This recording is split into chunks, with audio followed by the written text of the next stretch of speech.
მოგესალმებით მეგობრებო. Როგორც უკვე ვიდეოს სათაურიდან და ჩემი დღევანდელი იმიჯიდან გამომდინარე მიხვდით, დღეს ვსაუბრობთ სერიოზულ თემებზე. დასაქმება დუბაიში და ვიდეოს ბოლოს მოგიყვებით და გაგიზიარებთ თუ რას ვაკეთებ მე აქ, რა გამოცდილება მქონდა და ასე შემდეგ. ვალ თემაზე და მოგიყვებით თუ რომელი სფეროებია ყველაზე მოთხოვნადი დღესდღეობით დუბაიში. არის არა მხოლოდ ერთი, არამედ რამოდენიმე სფერო და ყველაზე ერთ-ერთი ძლიერ მოთხოვნადი სფერო დასაქმების მხრივ დუბაიში არის მფრინავები. თუ შენ მფრინავი ხარ, ეხლავე ჩაალაგე ჩემოდანი და წამოდი დუბაიში, იმიტომ რომ აქ ძალიან დიდი კარიერა გველოდება. გარდა მფრინავებისა, ასევე საკმაოდ დიდი ხელფასებით და წარმატებით სარგებლობენ, ხელფასები აქვს წარმატებით სარგებლობენ ექიმები, IT დეველოპერები, ვებ დეველოპერები, რომლებიც ძალიან მარტივად შეუძლობენ სამსახურს აბსოლუტურად ყველა სასტუმრო, ყველა კომპანია თუ ნებისმიერ დაწესებულებაში და იგივე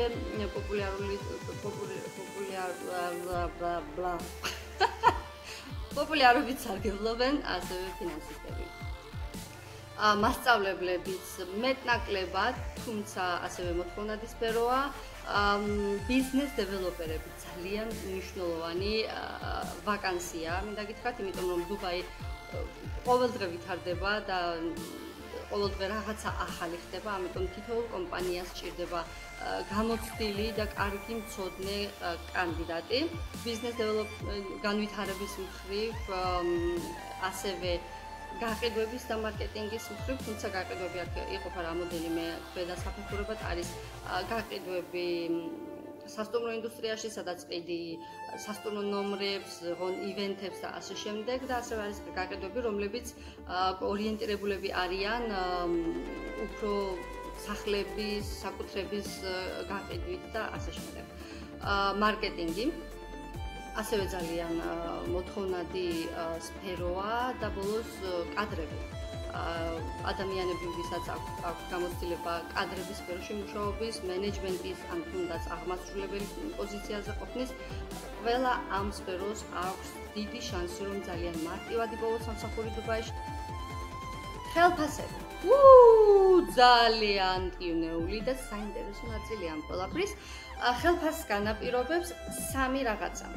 პირველი, რაც არ უნდა გასაოცარი და მტკივნეული არ უნდა იყოს, შენი ეროვნება, სადაური ხარ, ასევე გამოცდილება რა თქმა უნდა და ცოდნა და ბოლოს კომპანია, რომელ კომპანიასთან მუშაობ და რისგან შედგება შენი შეთავაზება, ანუ რაც კომპანიისგან მიიღე. ყველა თითოეული ის სფერო, რომელიც აქამდე ჩამოვთვალე ვიდეოს დასაწყისში, დიდი უპირატესობებით სარგებლობენ, მიუხედავად ისა, რომ მათ აქვს მინიმალური ხელფასი 50-55,000 დირჰამი, ასევე მათ აქვს allowance-ები, ანუ ნებადართული აქვს ჰქონდეთ უფასო საცხოვრებელი, საწვავი უფასოდ, ზოგს მანქანა და მძღოლი ყავს უფასოდ, ასე რომ ანუ ის ადამიანები, რომლებიც მუშაობენ IT, ექიმი, მფრინავი და ასე შემდეგ, ცხოვრობენ ძალიან კარგი ცხოვრებით დუბაიში, ხოშად ვთქვა. რაც შეეხება დანარჩენ სფეროებს, როგორც არის სასტუმრო ინდუსტრია,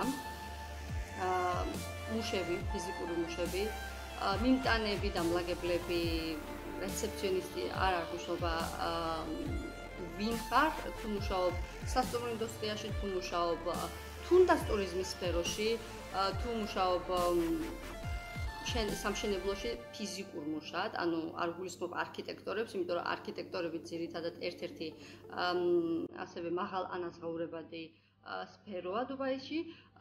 ხელფასები არის საკმაოდ მიზერული, მწირი, თუმცა ამართლებენ იმით, რომ კომპანიები ადამიანებს თავაზობენ, ასე ვთქვათ, ერთმთლიან პაკეტს, რაც შეიცავს ბილეთს, ანუ ჩამოყავ-ხართ, იხდიან თვითონ თვითმფრინავის ბილეთს და როდესაც უკვე ან შენ გადაწყვეტ სამსახურიდან წასვლას, ან მოხდები შემცირებაში, ან რაღაც გარკვეული სხვა მიზეზების გამო უკვე ტოვებს კომპანიას, ისინი გაძლევენ ასევე ბილეთს უკან დასაბრუნებლად. საცხოვრებელი, ტრანსპორტი, კვება, ეს ყველაფერი შედის, თუმცა კვება, სიმართლე გითხრათ, ცოტა სენსიტიური თემაა, ვისთვის როგორ ერთ-ერთი ასევე ძალიან მნიშვნელოვანი ნაწილი პოზიტიური მხარის ხელფასების მხრივ დუბაიში არის DRG. ანუ აქ არ იხდი სახელმწიფოს არანაირ DRG-ს, რა ხელფასაც არ უნდა ხებულობდე, მთლიანად არის შენი და არავის არაფერს არ უყო. რაც შეეხება სამუშაო საათებს. სამუშაო საათები ასევე, მინდა გითხრათ, დამოკიდებულია იმაზე, თუ სად მუშაობ, რომელ კომპანიაში და რა სფეროში, რომელ დეპარტამენტში ხარ. საერთაშორისო კომპანიები, რომლებიც თავაზობენ საკმაოდ სოლიდურ ხელფასს, სამუშაო აღწერილობას, ანუ job descriptions, ესენი ზოგადად ასევე თავაზობენ კვირაში 2 დასვენების დღეს. თუმცა დანარჩენი სხვა სფეროები, განსაკუთრებით სასტუმრო ინდუსტრია, მეგობრებო, ცოტა არ იყოს ტკივნეული თემა ამ კუთხით, იმიტომ რომ ისინი იძლევენ მხოლოდ 1 დასვენების დღეს. გამომიცდია და მინდა გითხრათ, რომ საშინელება, ანუ აბსოლუტურად არ არის საკმარისი 1 დღე დასვენება, როცა დანარჩენი 6 დღე ხარ ძალიან დატვირთულ რეჟიმში და მართლა არ ყოფნის დრო, რომ დაისვენო და განიახლო ძალები. ასევე მინდა გითხრათ, რომ დასვენების დღეები ოფიციალური ვიკენდი, ასე ვთქვათ, არის პარასკევი და შაბათი და არა შაბათი და კვირა. კვირა დუბაიში არის ოფიციალური სამუშაო დღე, ისევე როგორც ჩვენთან არის ორშაბათი. ასე რომ თუ დაინტერესებულები ხართ მუშაობით დუბაიში, აუცილებლად გაარკვიეთ წინასწარ, რამდენი იქნება სამუშაო, უკაცრავად დასვენების დღე და რამდენი იქნება ხელფასი, რომ მერე ჩამოსულს არ იყოს რაღაცა სიურპრიზები, არ იყოს იმედგაცრუებები და არ მოგინდეთ უცებ ყველაფრის მიტოვება და სახში დაბრუნება.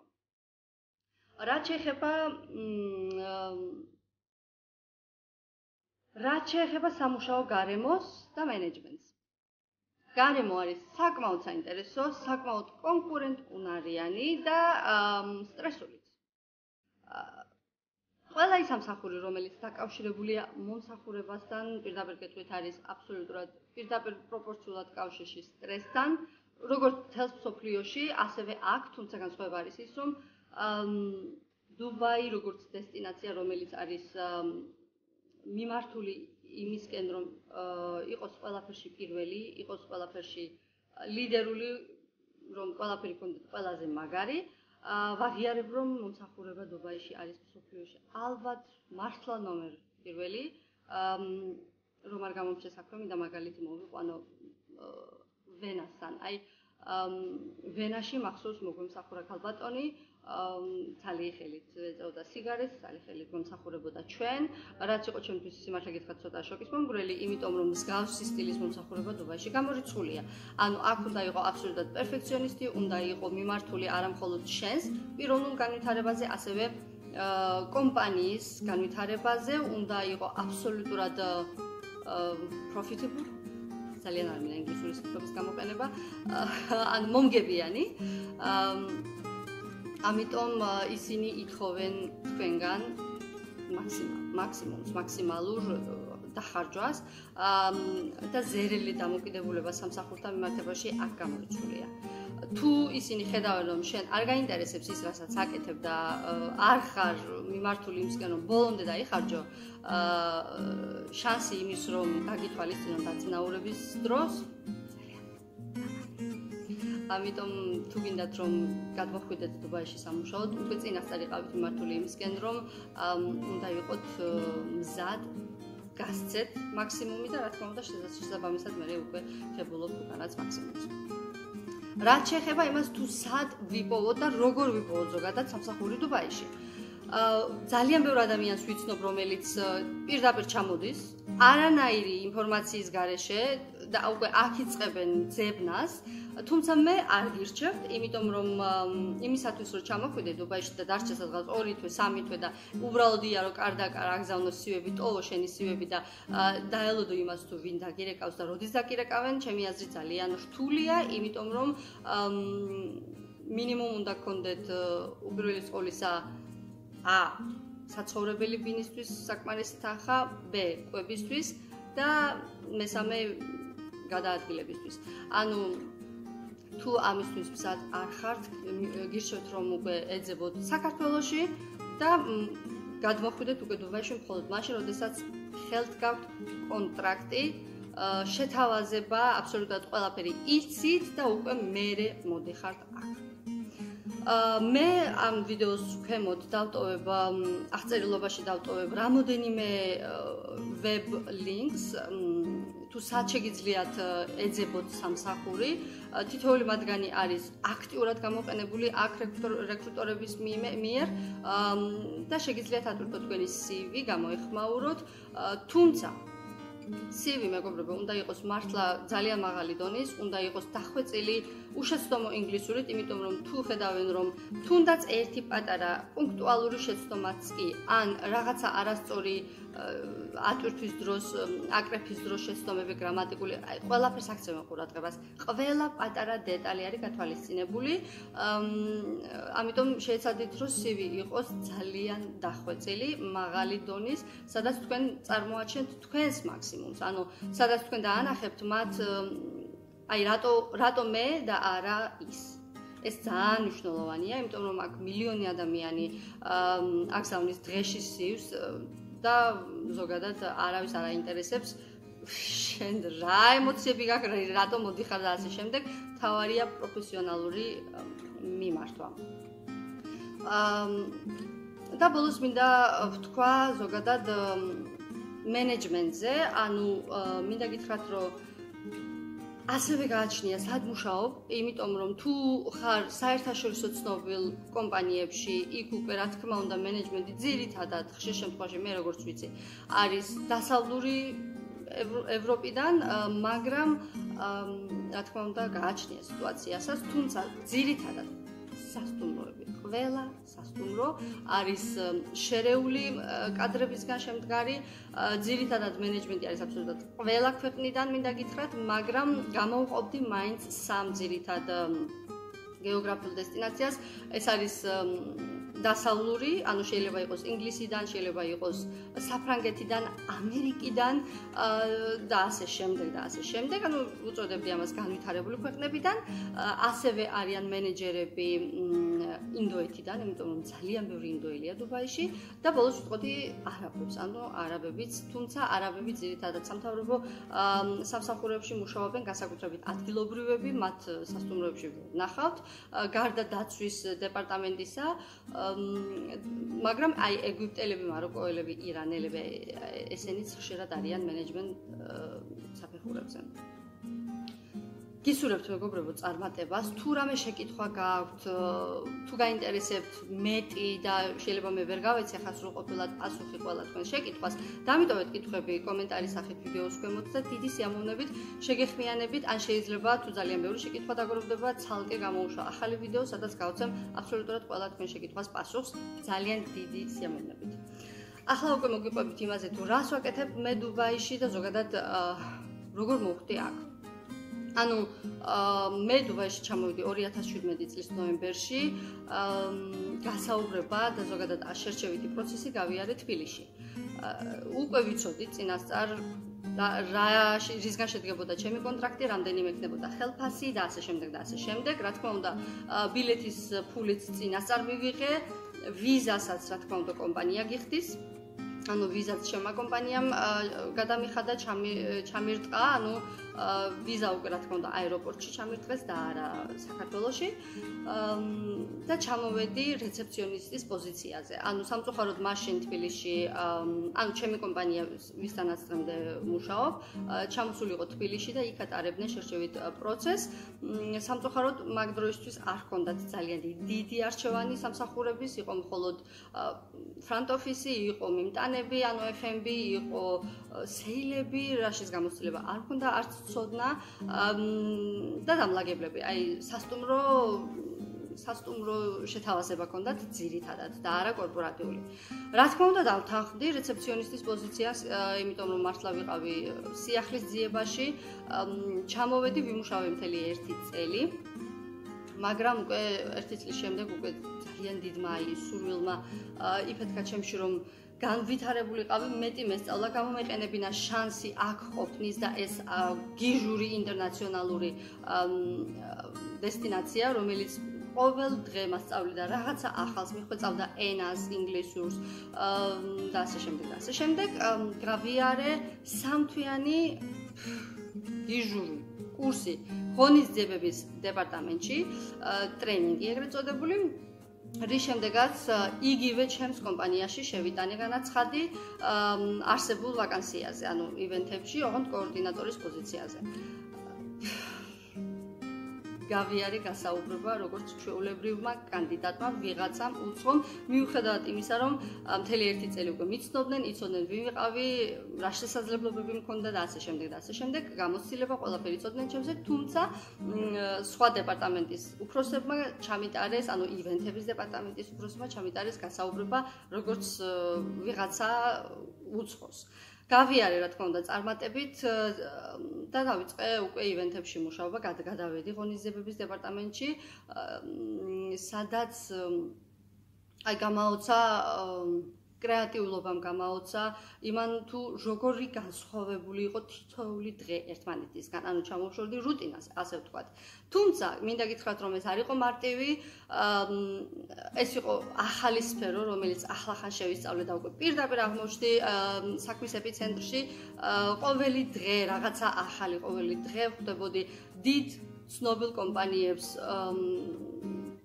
ვიყავი დაკავებული ორგანიზებით, ღონისძიებების. ანუ ჩემი პოზიცია შედგებოდა ორი ძირითადი პასუხისმგებლობისგან, ეს იყო გაყიდვები, ანუ ღონისძიებების გაყიდვები და ასევე ორგანიზება. რთული იყო, მინდა გითხრათ, ეს არ ყოფილა მარტივი, რომ ჰოპ და უცებ იცი რა მე გადავწყვეტე და რაღაცა და მინდა და ეს არ ყოფილა. მაგრამ რა თქმა უნდა, შრომამ, მონდომებამ, სურვილმა შედეგი გამომიღო.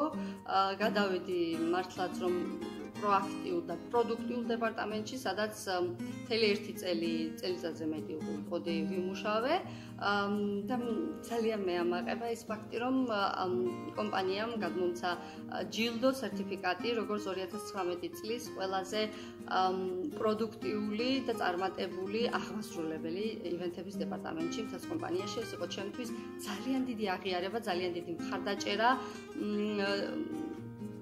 და мотивация, მინდა გითხრათ, იმიტომ რომ რაც არ უნდა იყოს, შრომის დაფასება ადამიანს აძლევს მეტის გაკეთების სურვილს, რაც ჩემ შემთხვევაში ზუსტად რომ გამართლებული იყო და მინდა გითხრათ, რომ ძალიან ყვაყოფილი ვარ, რა თქმა უნდა, ღონისძიებებით ჩემთვის რეცეფციონისტობა, სიმართლე გითხრათ, ახალი თემა არ იყო, იმიტომ საქართველოშიც მიმუშავია, თუმცა აი ღონისძიებების დეპარტამენტი იყო მართლა რომ ძალიან დიდი, აი გამხსნელი თვალის, ძალიან ბევრი რაღაცა ვისწავლე, აბსოლუტურად სხვა ადამიანი გავხდი, დავიხვეწე და მომცა სურვილი და мотивация იმის, რომ მხოლოდ რაც შეიძლება მეტი ნაცნობი, კომუნიკაციები, ენა, თუმცა ყველაზე დიდი და ძალიან მნიშვნელოვანი იყო ჩემთვის გაყიდვების სფეროში, ასე ვთქვათ, ფეხის შებიჯება, სწავლა და იმის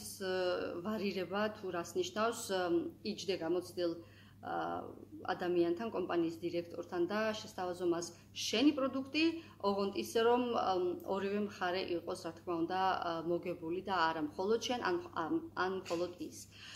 მოკლედ, ეს არის მეგობრებო, ზოგადად ჩემი გამოცდილება დუბაიში.